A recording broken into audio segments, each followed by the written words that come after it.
Здравейте, Здравейте. моето име е Иван Витишан. Аз искам да ви задам няколко въпроса. Първият въпрос. Какъв инструмент учиш да свириш и защо го избра? Я учусь играть на пианино, потому что мне нравятся звуки и возможности. Добре. Вторият въпрос.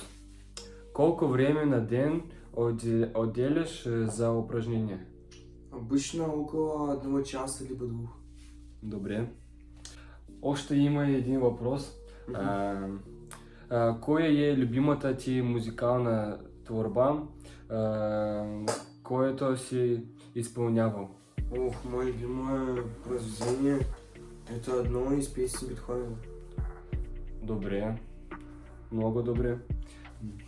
Още един пети въпрос. Какво най-много ти харесва в обучението в музикалното училище?